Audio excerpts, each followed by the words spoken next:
Sequencing can be the difference between a game-winning turn and another lost game. Throughout my time in the Pokemon TCG, sequencing was a skill that I learned that made the bad excuses of "I got unlucky" fade away.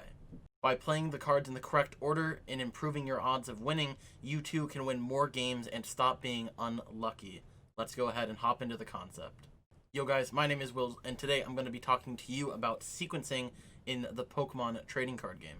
Sequencing is a skill that can start making those unlucky turns fade away, and it's actually a skill that is quite easy to understand, but a skill that is incredibly difficult to perfect. Many pro players have mastered the skill of sequencing to improve the odds of finding certain cards in their deck, making those game-winning turns possible by thinning their deck or playing cards in the correct order, and overall just playing better than the opponent. Because if the opponent can't sequence as well, their odds of doing certain things are going to be worse, and if you're a player that knows how to sequence perfectly, you're going to be able to take advantage of that skill. In this video, I want to show you some examples of good sequencing. I want to show you some examples of bad sequencing. Go ahead and take you through some of the hands and show you what I would sequence like, in my opinion.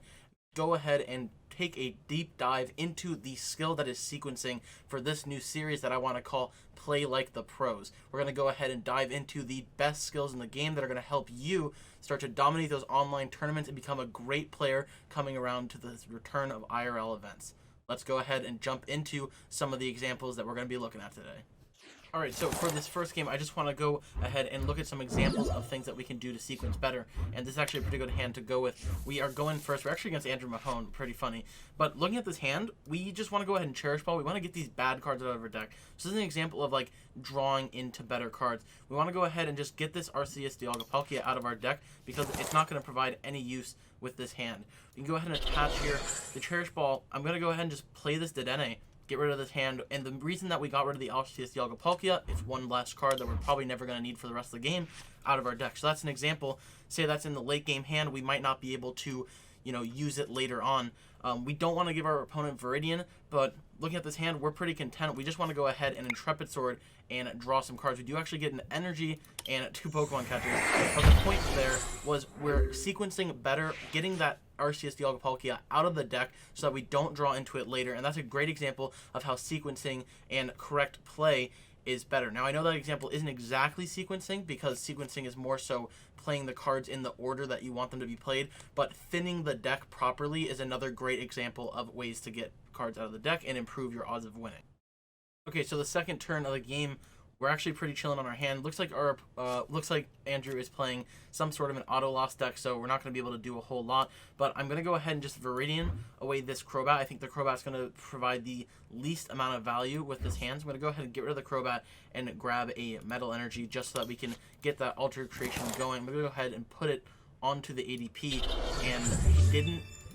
I'm not really sure what's in his hand, so we could play Boss's Order to try and trap something up like the Swablu, but if he evolves into the Altaria, I don't want to do that, so I'm going to go ahead and hop into another example of sequencing. Okay, so with this hand, we obviously are going to want to go ahead and grab ADP. We got Intrepid Sword, we're going first, so we have both energies. We don't actually even need to play the Spinner, but I'm going to go ahead and play the Spinner just so we can thin a Metal Energy out of our deck. We don't really want to draw that later. Ideally, we have literally turn 2 Alter Creation in our hand. I'm going to go ahead and Cherish Ball, go ahead and grab an ADP, check the prizes a little bit, not too relevant for this particular video, but I will definitely be making a video on that eventually. I'm going to go ahead and attach the water here, and we're just going to go ahead and Intrepid Sword. I mean, we can go ahead and throw the Air Balloon down, just in case we get Marnie or something like that, and we'll just Intrepid Sword, draw some cards, go ahead and attach that energy there. So we got Cherish Ball and Viridian, so we're going to be able to Dedenne next turn and go from there.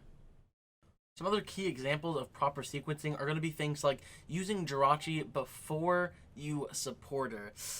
Yikes, that's definitely not something that you want to do. The correct sequencing there is going to be to Supporter first and then use Stellar Wish, because say you use Professor's Research, you're going to be drawing 7 cards, and then you're going to Stellar Wish, seeing another 5. Where if you Stellar Wish before you research, you look at the top 5 cards of your deck, and then you research. So you're actually limiting the amount of cards that you can see. So you're taking away the maximum of 12, and you're making it 7 plus some cards you might have already seen, and overall it's just poor sequencing.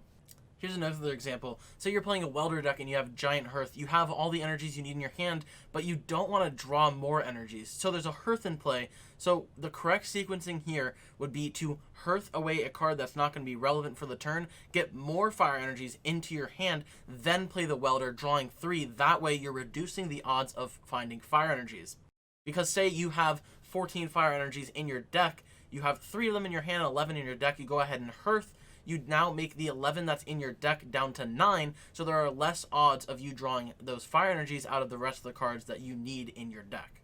A general rule of thumb for sequencing and ordering, deck thinning, stuff like that, you want to go ahead and take a step back and really think about the plays you're doing. Think about how is the best way you can maximize the odds of doing something. If you want to get Altered Creation on turn 2, you want to see what is the odds that I draw an energy switch? How many are prized? What is my water energy count? Do I have access to Viridian or Spinner? And then look at your opening hand, assess what you can do there, play quick balls, get stuff out of your deck that's not going to be useful for the rest of the game, and basically thin accordingly while playing cards in the correct order, and it's going to improve your odds of drawing like something like that. Obviously, I said a lot in the beginning how you could avoid getting unlucky, so to say. Luck does happen, but I feel like a lot of newer players always say, I got unlucky, and they don't realize that they either A, played poorly, or B, they just sequenced incorrectly, thinned incorrectly, anything like that. These are going to be those skills that are going to make or break someone as a player, and you want to always be conscious thinking about how you can improve those skills. Before we hop into some video examples of pros making poor sequencing or good sequencing, I want to make something very clear. There is no intention of ill harm in this video. It is very stressful to play under a stream environment, so this should not be witch hunting in any shape or form, and I want to make that very clear. Now that that's out of the way, let's go ahead and go into some of these videos. Okay, so the first example of poor sequencing I want to look at, we can see Azul is playing here on stream. This is nothing against Azul, I just wanted to show an example from a pro player playing. So we see the Brock's Grit come down. He's going to go ahead and Tate and Liza. He's shuffled. He played Surge, so now this is completely fine. He's going to go ahead and Tate and Liza here, shuffle the deck, draw some new cards. All right, and then he's going to go ahead and draw 5. Now here's where the issue is. We're going to go ahead and see him play this Pokegear, and that's going to make him look at the top 7. Now the problem with this is he goes ahead and Pokegears for a Surge, and then we're going to go ahead and see him Airmail after the Pokegear. The correct ordering, if he was searching for a supporter, would have been to Airmail first and then go ahead and use Pokegear so that you're seeing 9 cards. Okay, so here's an example of good sequencing. So we're going to go ahead and see myself Ultra Ball here. I end up electing for that Trevnor. This is where it's important. We see the computer search instead of the Ultra Ball. Now, why is this important? Obviously, I'm grabbing a supporter, but I want to put this out there.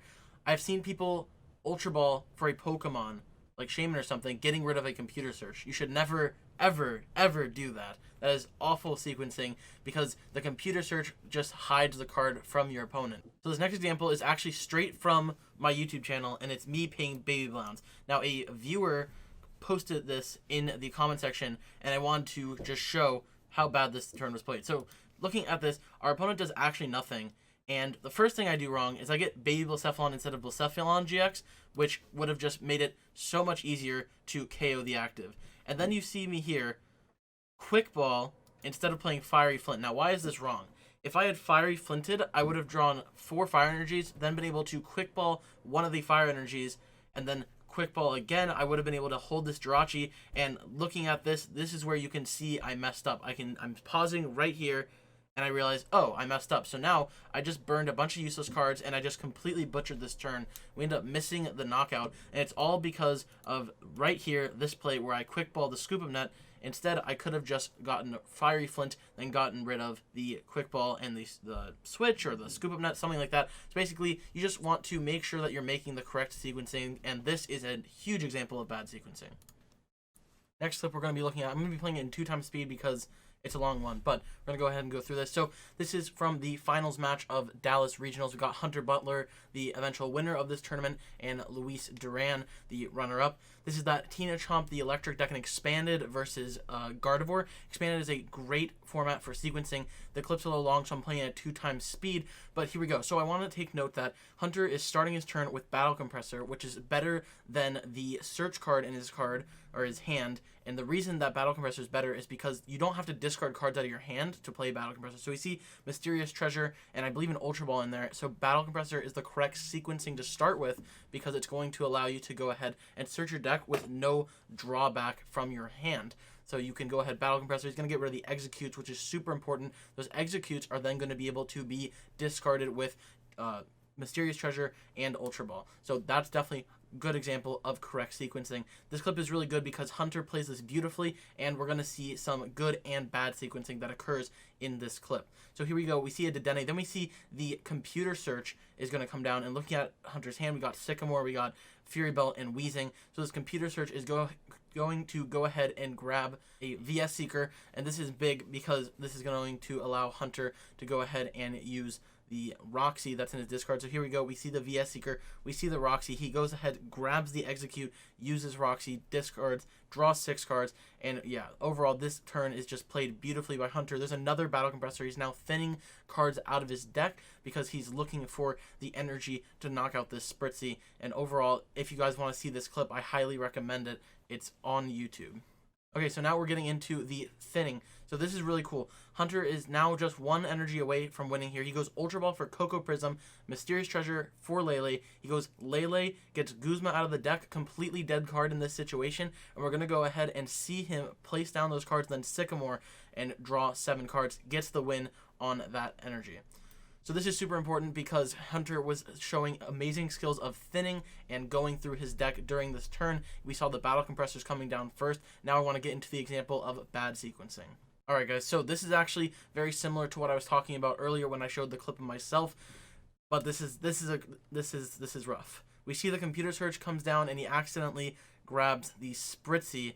You can see Hunter's reaction, and Luis has a Ultra Ball in his hand, which is going to be completely useless for this turn. So that's just what I was talking about. Make sure with that computer search, Luis messed up, thought it was the Ultra Ball, but that's kind of the counter to what I was talking about earlier. Then once again, we see Hunter going with this Battle Compressor as the start. Thinning cards with no cost is always good, and then we're going to go ahead and see Hunter play this computer search and go from there. So I just wanted to show this clip because it is both a good sequencing and a bad sequencing. Obviously a little bit of a mess up by Luis, but it happens. We all do it. It's no big deal. As you can see with all these different clips of me playing ADP on the ladder, pro players and not pro players playing on stream, you got to see all these different types of either great plays, errors, sequencing, thinning, great concepts that are going to help you grow as a player. And I hope that this video was able to teach you something about sequencing, how to play like the pros. So if you have any questions, please be sure to let me know. You can either join the Discord that is in the description and let me know any of your questions through PMing or the general chat, or feel free to leave a comment on the video and I will be glad to help you on their question. Thank you so much for watching. I hope this helps you on your path to becoming a pro player in the Pokemon TCG, or just helps you learn a little bit more about one of the skills in the game. My name is Jenks, and this has been Sequencing, Playing Like the Pros. Have a good one, guys.